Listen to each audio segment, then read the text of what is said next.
G'day guys, welcome to the Untitled Chapter Reviews. This is Jason. This is Adrian. And today we're going to bring you XM Studios' 75th anniversary, Captain America, Sentinel of Liberty. That's a mouthful now. Going back to that old school look, I said. Yes, it is. But we'll be right back after that.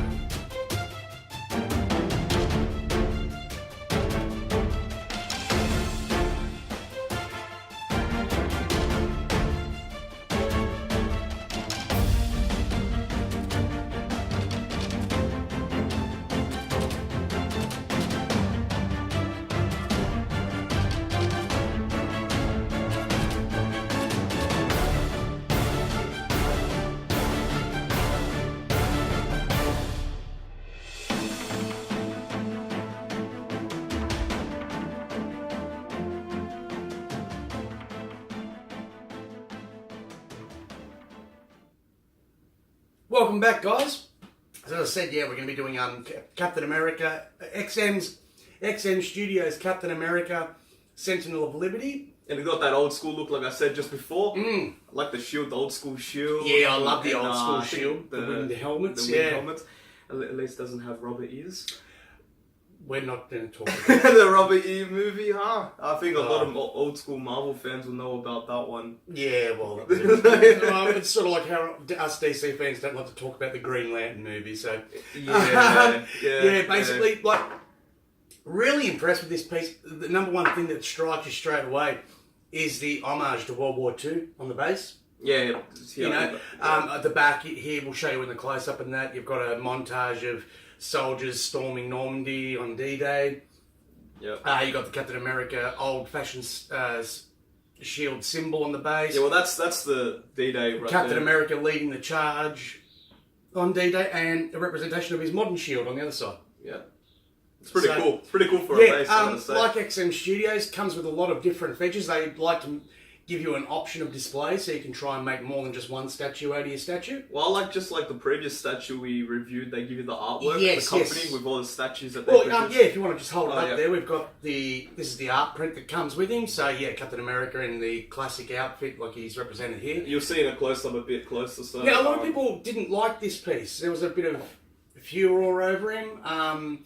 Like this is, it comes with an uncovered head. I don't really like, I'm not a big fan of the uncovered. This head here, this is the head that I actually like to display him with, so I'm going to switch it out now. I just want to show you this, and we'll show you more in the close-ups.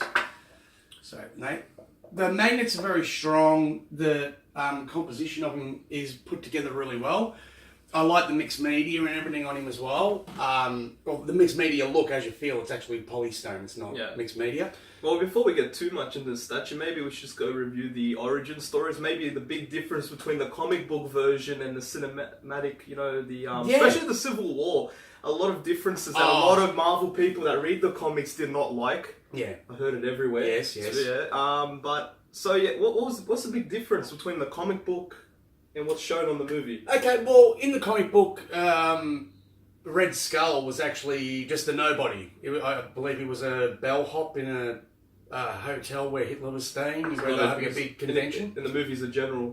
General of the SS. In this one, basically he started off just as a guy that they said, like, if we can make him into the ultimate fighter, imagine what we can do with actual soldiers. Give this to.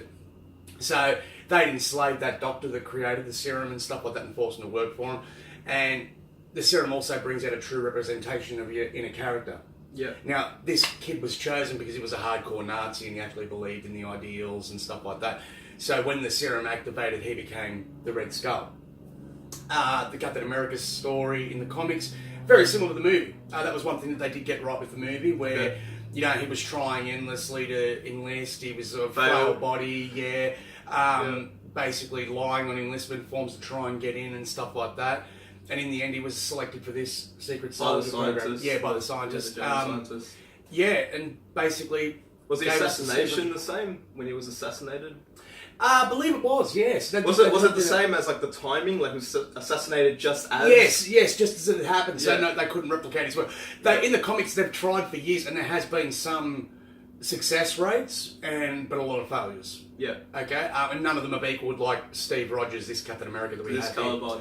Yeah. So I mean, like for a modern representation of the statue, you take this one off here. Just gonna hold that. And you put the modern shield on. Which I believe... One sec. There we go. Pops on straight away. So that's a more modern Captain America here. The one that most people know and can recognise. And a bit more of a fan of the old school shield. I don't know something about it. Look, it's more patriotic. Yeah, you know, because it's sort of like the shield that they used to have on a lot of iconography and that of the propaganda and that in World War II and stuff like that. That was like the American symbol. So let's put that back on there. Look, this guy has to be, without a doubt, the living embodiment of the heroism of Marvel. And I'm guessing that's why he's your favourite. Well, he is. I mean, look, Superman's my favourite in the DC universe. Captain America's my favourite in the Marvel universe. And I think if you wanted to have the best representation of any characters in the two, in my opinion, and I'm just stressing that this is my opinion because I know your opinion differs, is that basically they're the truest representations of the best of the ideals that the two universes can adhere to. Yeah.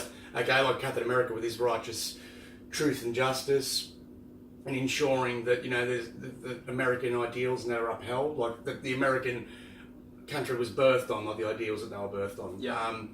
Which has led to some contentious issues in the comics and stuff like that too. But we're getting off track. We're not talking about the actual statues. So, too much origin. Yeah. Okay, so we're going to get away from the origin now and tell you a little bit about the actual statue. So Jason, tell me, what's your favourite part, other than the base, which you just said, what's your favourite part about the statues? I love the stance. The stance? It's the patriotic, the soldier. Straightforward, but awesome. Yeah, I mean, like people say, the one thing they could have done more was give him an American flag, like the Iron Man comic and the Captain America comic from Sideshow. But then I think, look, you'd be going down that track of like you're basically just copying what someone else has done. I think they've done something different. Yeah. They've put him in like that really good pose, like a captain should be, like the captain should be, I mean.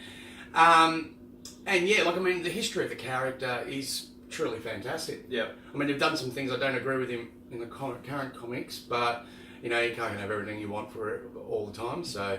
But yeah, look, the body sculpt, the actual paint app and that, I've got to say, is pretty good. Their face sculpt's that's probably one of the biggest things I was going to address. I'm not a big fan of this one. He actually looks like he's more angry than at attention. And I don't know, to be honest, in my opinion, it just looks a bit silly. Yeah. It looks a bit silly. We'll show you in the close-up anyway. If you put that on when I first saw this statue, I wouldn't take it serious. Yeah. Like, it would just be like that annoying little thing on the statue. But yeah, there was, as I said, this was brought up for the 75th anniversary of Captain America and also like of World War II. Yeah. So, keep in mind, this is meant to be an homage piece to the actual Captain, you know, like to celebrate like all these different looks over the years and stuff like that. There was 750 of these made, which tends to be like the standard issue size that XM Studios tend to go for with their pieces. And it was brought out earlier this year. Right? I believe we started shipping in March. Yep. So we're now near the end. We're in November now, guys. So just to give you a perspective. So yeah, I've had this piece for a while now. Thank you to It's Cisco, another YouTube person who makes videos and does reviews and stuff like that. Does a fantastic job. I actually got this piece off her. Mm-hmm. She gave me a really good price on it. Basically fell out of love with it, and as soon as she pitched it to me, I grabbed it. So yeah, look. Overall, got to say, I'm really impressed. I can't really fault too much on this. As I said, like when you've got a choice of 3 heads, you don't mind if one doesn't look too good. Yeah, true. You know what I mean? True. So at least they give you the choice. Yeah, you can display them like multiple different ways. I mean, like I'm the other partner in our reviews, Tan. He's got like 3 XM Venoms because he likes to display them with each of the heads because they're all that good. Yeah. You know. So yeah, there's people out there that if you wanted to get 2 of them and display both classic and modern Captain America side by side, they look quite well also. But yeah, I mean, he fits in with the sideshows, other XM pieces. As I said, he doesn't come with a coin like some of the other It would have been cool, because you said it was like kind of an anniversary and celebration. Yeah. So imagine a coin just, like something like what's on here. But I think that's what it is. I think rather than the coin, they've actually put that work into the base. Yeah, and you'll see this base in the close-up, guys. It's absolutely fantastic. I really can't fault it at all. If you're lucky enough to own the piece, congratulations. If you don't, he's probably one of the cheaper XMs you can pick up on the aftermarket. As I said, there was some people. Well, there were some people that didn't like him. Okay. You know what I mean? Like, for example, I didn't like. I've heard people say stuff about the gloves and all this sort of stuff. But if you're going like World War II, and I mean, like, this is a guy that's operating behind enemy lines with nothing but a shield and his outfit and stuff like that.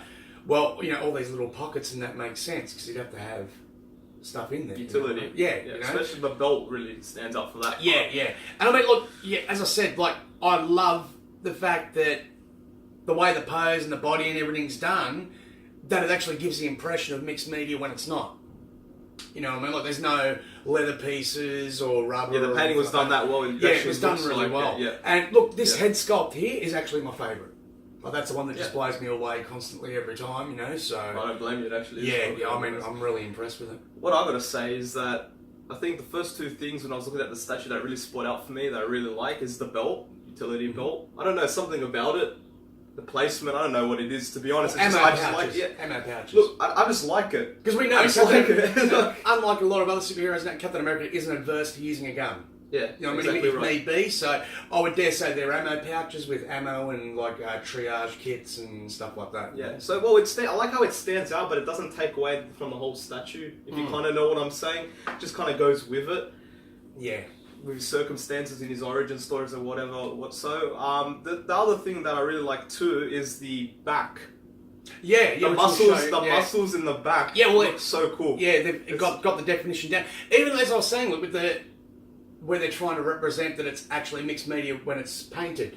Like even the little curls and that in the fabric where it would be curled when it's in that position, you know, like they've done really, really well. Yeah, good focus on it. Yeah, and even the thing, like with the other shield here, you'll see that there's like a bit of battle damage and stuff like that. Whereas this, because that's just made of steel, but this one's made of vibranium. So with the vibranium, it's very hard to actually cause damage to it and actually scratch it and stuff like that. That's why it looks near perfect, where the other one is a bit scratched up and suffered a bit of wear and tear. But yeah, overall, guys, I've got to give this piece, and I'll give it a 9 out of 10. Yep. Not a 10 out of 10 just because of that one head sculpt. But well, you'd have to give it higher because it's awesome. Oh, look, really he's imposing. Like, he sits up here at the back with a lot of my Marvel ones there, and like every time I look up, he's really one of the standouts. Like both him and Phoenix. So yeah, the XM pieces really are imposing and brilliant. You know, so I've got to give thumbs up. Well, I'm with you on that one. I'd say, I mean, I don't really give ratings, but yeah, well, you give it the yay or nay. But for this one, I actually give it a rating. I actually like it that much. Wow, here we go, guys. I'm going to give it a 10 out of 10 or a score out of 10 from Adrian. Look, I'll go with you on the 9. A 9? Because you're right, because look, it's pretty much near perfect, but if you have to be critical and not biased, look, it's a bit of letdown, the third headpiece. Maybe you could, if you really wanted to, you could find little things, maybe with colouring or whatever, but overall it's fantastic. It's something that if you didn't buy it, I would actually want to buy myself. Well, see, I was going to actually say something about the paint apps on the faces, right? But really, it's only this one that I'm not happy with. The other two, they've done a really good job on. I'd say that they've really got the eyes up to the sideshow level. Yeah. That they're doing with their eyes. And this is one of the XM's more current pieces. Which is kind of hard because Sideshow are really good at and I mean, like, of the XM pieces, of the current ones that I've seen that have been coming out, it's really pretty much this and XM Venom, which you got to admit that was a beast of a piece and very impressive. So, yeah. I mean, if that's what you're getting from XM in the future, fantastic. I mean, I've seen their Storm. Arguably, I think it's the best Storm sculpt that I've seen in modern years. So yeah, I mean, congratulations to anyone who's pre-ordered that and stuff like that. But yeah, that's our review of it, guys. You got anything you'd like to add, Adrian? Well, that was just about it. Like, this statue, very impressive. Usually I wouldn't be like over the top on Marvel pieces, but that really just broke the line on that one. Very impressed. That the headpiece not so important. I think a lot of people would agree with me that are watching the video. Like, as Jason said, if you got another two, doesn't matter. If it was the sole one, that would really kill it. Yeah, exactly. If it was the only one, it would kill that popular, to be honest. But with the change of shields from, like, you can go from classic to modern, it's just... You know, it's amazing. You get bored of one look, and you can just switch it out and go, there you go, brand new statue. Not only is that good for the statue, that's like bang for your buck, man. That's value. It is. That is actually value. They charge pretty much the same as Sideshow for their pieces. So, you know, like, in that regard, Sideshow... you get the interchangeable pieces, plus you get the artwork, and the base alone, man, like... Honestly, you could probably sell that base by itself. Yeah. But what it is mainly with XM, look, they're as I said before with our other piece, they've got a very constricted market. They can only really sell in the Asia and certain pieces in the European market. They don't have a North American or Australian or South American license, you know what I mean, or African license for that regard. So a lot of Europe's still cut off to them, and a lot of countries around the world are because of their licensing. So if they rectify that and get a worldwide license, I think they could truly become one of the big boys in town. So, yeah. Okay. Well, that's all I got to say for that statue, so... Yep, this is us signing off. Jason, wishing you happy collecting, guys. Thanks, guys. And remember, if you have to ask about a piece whether you should buy it or not, means you really don't want it, okay? By all means, if you need to ask just certain specifics and stuff like that, like, oh, is this stable, or is the paint at good, or something like that, that's fine, yeah. By all means, you don't want to shell out all this money for crap, you know what I mean, or something that's coming out flawed. So I completely understand that, but I mean, if you're asking, should I buy this piece or this piece, you know, guys, just make the decision yourselves. You're the one that needs to look at it, not the person that gives you the advice, you know what I mean? So if there's a piece that you really like and you're just buying it for fluff value to push people to go, oh, look what I've got, well, you're in it for the wrong thing. You know what I mean? So I only get pieces of quality. As I said, like Captain America's my favourite Marvel character, hands down. Had to give him away in my childhood because got a bit carried away with the old garbage bin lids that were around, like his shield, and we used to use them as shields. And after injuring a few local kids, I was told not allowed to play anymore. So yeah, that's when I switched to Superman. But yeah, like absolutely fantastic piece. Love it, love it, love it. And if you're lucky to have it, as I said, guys, congratulations. And yeah, if you don't, try and get it. No. Yeah, if you're a fan of the Captain, he's really a must-have piece. Fair enough. All right, guys. So this is us signing off. Catch you later. See you guys.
Thank you.